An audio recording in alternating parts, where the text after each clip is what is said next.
Berarti selama proses migrasi itu ya Mas ya, dari customer sendiri itu bisa minta bantuan dari BRK ya untuk nge-assist dan tadi babysitting tadi ya Mas? Atau babysitting itu dari tim AWS langsung? Ya, karena ketika selesai di config atau mungkin selesai di sizing gitu ya di customer, itu ternyata banyak yang merasa bahwa harga cloud ini tuh mahal gitu. Mahal dan at the end membuat mereka, udah deh kalau gitu on-premise aja. Harganya mahal banget, nggak masuk budget. Nah itu gimana Mas skema perhitungan biayanya? Ya, jadi kalau bicara mengenai cost gitu ya, mungkin di awal gitu ya, banyak customer yang merasa wah nggak sesuai ekspektasi nih, harapannya ketika pindah ke cloud itu langsung murah. Sepertinya sebenarnya itu ya nggak salah, tapi nggak bahasanya kami nggak instan lah. Jadi bahasa cost reduction atau cost optimalisasi di cloud itu sifatnya bisa dibilang butuh waktu lah gitu ya. Jadi ketika customer landing gitu ya, onboard menggunakan AWS ini, nah itu memang di awal ini itu customer butuh effort pasti ya dalam hal migrasi. Belum infrastruktur yang ada di on-premise gitu ya, itu kan masih tetap sebagian digunakan kan gitu. Jadi kayak dia harus bayar 2 environment nih. Di on-premise juga masih buat jaga-jaga gitu ya, dan di cloud gitu ya itu juga sudah siap gitu ya untuk proses migrasi ini. Karena nggak mungkin yang on-premise-nya dimatiin ya Mas. Pasti kan nanti nggak bisa jalan bisnisnya. Betul, jadi harus buat jaga-jaga dulu gitu kan. Nah mungkin di awal akan belum kelihatan lah cost efisiennya seperti itu. Tapi seiring berjalan waktu, 1 bulan atau 2 bulan sudah mulai menggunakan AWS, sudah mulai nyaman gitu ya. Nah itu ya sebenarnya workload-nya itu bisa dianalitik gitu. Jadi AWS sendiri itu punya tools ya, sudah basicnya AI gitu ya. Itu yang bisa menganalitik gitu ya. Sebenarnya server yang di AWS ini sudah optimize belum sih? Karena bisa dilakukan downgrade gitu ya. Dalam artian, sebenarnya CPU, memorinya nggak butuh sebesar ini gitu ya. Nah, ketika kita melakukan downgrade dari spek tersebut, pastinya cost-nya bisa lebih turun lagi seperti itu. Jadi memang perlu waktu gitu ya untuk kita analisis gitu ya, karena behavior di cloud dan di on-premise berbeda juga gitu kan, seperti itu sih. Oke, berarti benar-benar dari biayanya ini bisa mengikuti penggunaannya ya Mas ya. Betul. Penggunaan yang dibutuhkan customer itu seperti apa gitu. Oke, dan kayaknya kalau AWS ini dia lumayan transparan ya Mas ya. Aku sering dengar tuh kayak kalkulator AWS-nya bisa loh dilihat sama sobat berkawan atau sama customernya langsung. Itu memang seperti itu ya Mas ya? Memang bisa. Oh, berarti bisa kelihatan ya bayarnya berapa, ini untuk penagihannya gimana gitu bisa ya? Nah ini yang menarik juga nih, jadi buat account manager atau bahasanya sales ya, itu untuk quotation itu lebih gampang lagi. Kenapa? Karena harganya udah ada di internet, bahasanya di website AWS gitu ya.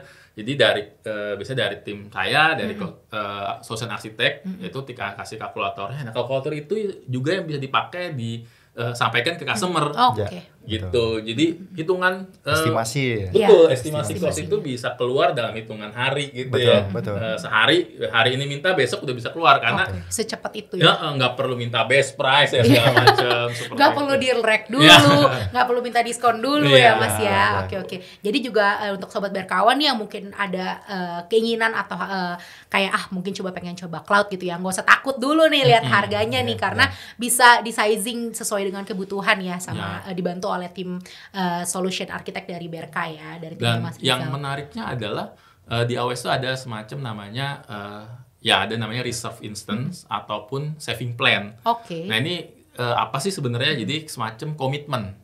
Jadi di AWS ini kalau kita komitmen untuk pakai server atau VM tersebut dalam kurun waktu yang lama, 1 tahun dan 3 tahun ya, di AWS menentukan 1 tahun atau 3 tahun, itu bisa mendapatkan diskon atau reduce cost-nya itu sampai dengan 70%.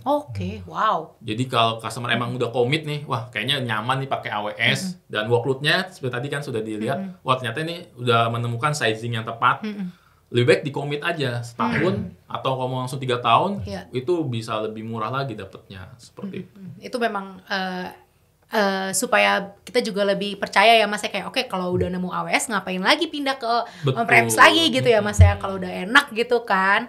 Oke, I see. Mas, berarti kan kalau dengan cloud ini bisa dibilang kayak adalah perjalanan atau prosesnya ya. Betul. Aku sering denger nih, misalnya kalau pakai cloud itu tuh biasanya kita suka bilang cloud journey-nya kayak gimana sih gitu, atau prosesnya itu kayak gimana sih gitu. Mungkin boleh di-share nih cloud journey dari AWS tersendiri di bisnis logistik ini seperti apa? Ya. Mungkin kalau ada Ya sebenarnya ada slide nih yang saya slide-nya siapkan. ya. Oke, yang boleh mungkin dibantu. Nah ini dia.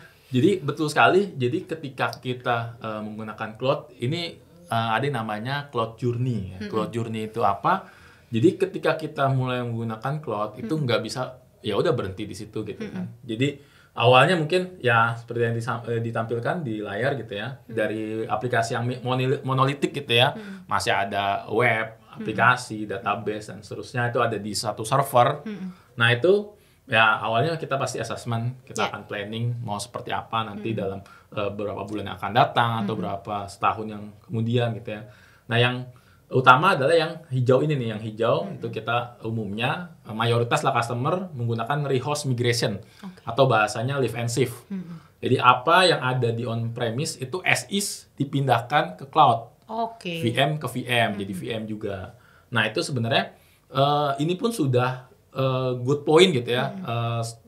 Awal yang baik lah untuk customer. Karena apa? Karena sudah bisa mendapatkan seperti tadi ya, nggak harus pusingin masalah hardware dan seterusnya.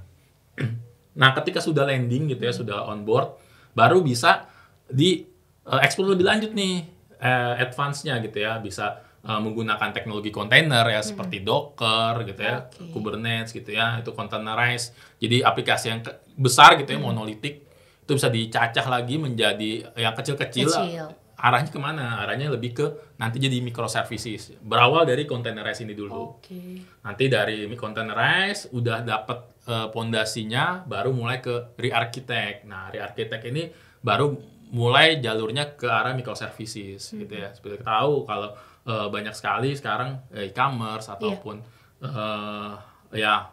situs-situs di internet gitu ya, penyelayanan itu kan kayak layanan untuk pengantaran, untuk makanan, itu sebenarnya jadi services yang kecil-kecil gitu ya. Jadi ketika salah satu service mati, itu nggak akan mengganggu service yang lainnya gitu ya. Kalau cuma satu aplikasi gede, aplikasi itu mati, ya mati juga semua gitu kan. Jadi memang sekarang semuanya industri aplikasi ya, web development itu atau application development arahnya ke microservices, seperti itu. Nah baru mulai ke rebuild gitu ya, mulai diefisiensi lagi secara infrastruktur gitu ya, dan ke arah serverless. Jadi nanti next-nya itu udah nggak peduli lagi servernya ada di mana, ada berapa, pokoknya script, coding, running selesai seperti itu. Nah baru setelah itu, setelah modernization, baru bisa dioptimalisasi seperti itu. Nah yang dari kotak merah sampai biru itu sudah menggunakan ya agile metodologi dan DevOps gitu ya. Dan ini emang lagi hot banget ya, lagi banyak diperbincangkan mengenai DevOps dan agile metodologi ini, seperti itu. Oke. Berarti meskipun kalau dari sini kita lihat kayaknya rumit banget ya sobat berkawan ya. Tapi sebenarnya kalau udah dijalanin tuh ya malah menguntungkan customer juga ya. Betul. Sebetulnya ya. Jadi emang namanya proses kan nggak ada yang instan. Kalau yang instan cuma mie doang. Betul. Ya kan? Oke. Nah, Mas Hidayat boleh dong share kenapa sih mungkin ada beberapa sobat berkawan berpikir ya, kenapa gue nggak langsung direct aja gitu ke AWS? Kenapa harus lewat BRK? Selain tadi ada partnership ya, level partnership gitu. Mungkin boleh diinformasikan nih Mas nih, apakah customer ini bisa direct saja ke AWS atau memang harus banget melalui BRK? Oke, ini menarik pertanyaannya ya. Oke, saya bantu jawab nih dari sisi sebenarnya kalau untuk direct billing nih, customer ke AWS itu bisa-bisa aja. Dan itu nggak ada yang larang ya, itu kan kebebasan dari sisi customer tentunya ya. Nah, cuma mengapa sebenarnya AWS itu punya partnership lokal gitu ya? Karena sometimes customer tuh butuh support juga dari partner lokal gitu loh. Jadi di AWS ini memang sebenarnya kenapa kita butuh partnership di lokal, karena nih lu orang bantu dah gitu, maksudnya ke customer gitu ya. Betul. Jangan langsung ke gua mulu gitu kan. Karena kan mereka juga banyak kerjaannya gitu ya. Nah, benefitnya sebenarnya kalau lewat BRK gitu ya. Kenapa? Yang pertama adalah terkait dengan billing. Kalau misalnya customer direct billing ke AWS, itu dia harus menggunakan credit card. Nah, di sini mereka nggak terrecord yang namanya faktur pajak dan juga tagihannya dalam Dolar. USD. USD ya. Tidak dalam rupiah atau IDR gitu ya. Nah, di mana di sini BRK salah satu poinnya adalah bisa mengeluarkan faktur pajak gitu loh. Jadi secara misalnya mereka ada audit gitu ya, audit tentang keuangan gitu ya, itu record semua gitu. Jadi ada faktur pajaknya, pemakaiannya, rinciannya juga kita bisa share kok. Karena kita kan harga dari website juga udah sama gitu. Gitu. Nah, yang kedua adalah value added-nya sebenarnya kalau melewati BRK ya. Kita itu ada program 1 tahun free untuk services. Wow, Nah, oke.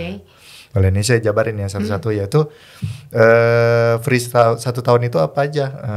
Yaitu 2 kali tiket support gitu ya, 2 tiket support. Lalu ada 1 kali cost optimization recommendation gitu ya. Jadi kita bantu untuk cost optimization-nya. Yang tadi saya jabarkan. Betul. Itu 1 kali kita akan bantu analisa. Analisa. Apa sih yang bisa kita optimize. Nah, satu lagi adalah kita juga bantu nih untuk 1 kali arsitektur recommendation gitu ya. Jadi secara arsitektur kita bantu nih rekomendasi best practice-nya. Betul. Best practice seperti apa nih yang baik gitu ya dari environment yang udah ada gitu. Nah, itu kita bisa kasih. Lalu ada consultation, maksudnya consultation for new workload gitu ya. Tapi ini sifatnya kalau untuk consultation sebenarnya sih nggak terpatok dalam 1 tahun ini gitu. Jadi seterusnya juga tetap bisa selama dia billing ke BRK. Ke BRK gitu ya. Intinya adalah BRK akan menemani customer atau siapapun yang akan menjadi menggunakan AWS kita melalui BRK itu dalam cloud journey ini. Cloud journey ini, Gitu. betul. Jadi nggak perlu khawatir, nggak perlu merasa waduh cloud journey ini berat gitu kan. Terus udah mahal, sendirian, ribet lagi gitu ya kan. Mas ya. Jadi nggak perlu khawatir karena spirit dari AWS sendiri pun itu yuk kita growing up together gitu ya. Kita bersama-sama grow menggunakan AWS ini, dibantu dengan partner juga. Jadi customer benar-benar nggak merasa sendirian lah dalam cloud journey ini seperti itu. Toh juga BRK nggak kemana-mana ya. Sobat BRKawan bisa kapanpun hubungi gitu ya salesnya atau account manajernya gitu ya. Misalnya ada problem apa ya tinggal sejauh WA aja gitu ya atau call gitu ya Mas ya. Oke. Jadi bisa kita simpulkan nih ya Sobat BRKawan ya, kalau penggunaan solusi cloud ini tuh sebenarnya bisa digunakan untuk semua bisnis ya, terutama ini industri logistik gitu kan. Meskipun kita kadang mikir industri logistik kan kayaknya nggak gede, nggak terlalu gede gitu lah ya. Tapi ternyata tetap perlu loh yang namanya cloud ini gitu ya. Mungkin Mas Hidayat sama Mas Rizal juga boleh nih menyimpulkan ya dari menggunakan cloud ini tuh apa aja sih yang bisa diambil sama Sobat BRKawan. Oke, mungkin dari saya dulu ya. Ya, Jadi, boleh. sebenarnya saya siapin 1 slide lagi nih sebagai penutup gitu ya. Oke. Jadi di AWS itu ada yang namanya ya sebenarnya di cloud migration ini ada yang namanya the migration bubble. Nah, itu seperti saya singgung tadi bahwa memang di awal itu ada yang namanya bubble. Dia kayak naik dulu terus turun gitu ya. Nah, ini naik ini apa? Ya ini effort, waktu, cost yang digunakan untuk selama proses migrasi. Nah, yang biru tua ini gitu ya bahasanya. Nah, itu nggak perlu khawatir dalam proses migrasi bubble ini BRK selaku partner AWS itu akan membantu ya. AWS juga akan bantu juga seperti itu dalam support melalui migrasi bubble ini. Nah, jadi ketika sudah melewati tahap migrasi, nah baru masuk ke TCO. Jadi mulai kelihatan nih perbandingan dari saat customer menggunakan di on-prem yang sudah mulai di terminate gitu ya, sudah dismantle, sudah fokus di AWS, baru masuk ke kotak berikutnya yang TCO. Nah, baru setelah melewati payback period, nah baru step berikutnya adalah optimalisasi, cost optimize atau modernize. Nah, modernisasi ini tadi menggunakan kontainer atau microservices, serverless dan seterusnya. Jadi memang kalau dilihat di grafiknya, kalau pakai infrastruktur yang maksudnya yang tradisional gitu ya, itu ada di garis yang current atau ya do nothing gitu ya. Ya itu cuma garis lurus aja gitu ya. Jadi ya udah makin lama makin tinggi biaya maintenance-nya, effort-nya juga semakin tinggi karena kan hardware semakin tua biasanya makin batuk-batuk lah ya. Betul. Seperti itu. Tapi kalau pakai AWS itu emang awalnya kelihatannya berat, tapi makin lama makin turun dan makin customer udah nggak perlu pusingin lagi, udah fokus ke main bisnisnya. Ke core bisnisnya dikembangkan seperti apa? Gitu Iya, ya, Mas, ya? seperti itu. Nggak Ya usah kalau tadi mikirin industri lagi. logistik, ya dia akan strategi plan-nya ke arah ya logistik, gimana bisa bersaing dengan kompetitor yang lain seperti itu. Oke. Kalau dari Mas Hidayat mungkin mau nambahin? Kalau dari sisi saya nih ya, sebenarnya dari sisi tim infrastruktur IT nih. Oke, nah ini penting nih ya. Iya, dari user lah gitu. Nah ini akan lebih efektif mereka ketika ketika mereka menggunakan cloud dan saat melakukan deployment Iya. gitu ya. Contohnya nih, mereka itu nggak perlu pusing lagi mengenai maintenance hardware, renewal warranty atau masalah teknis lainnya Iya. gitu. Sehingga dia bisa lebih fokus mengembangkan core bisnis perusahaannya gitu ya. Iya. Jadi terkait dengan development dia bisa lebih fokus lah gitu. Jadi dia udah nggak ngurusin yang namanya hardware maintenance, Iya, benar. resource infra gitu Iya, ya. Betul.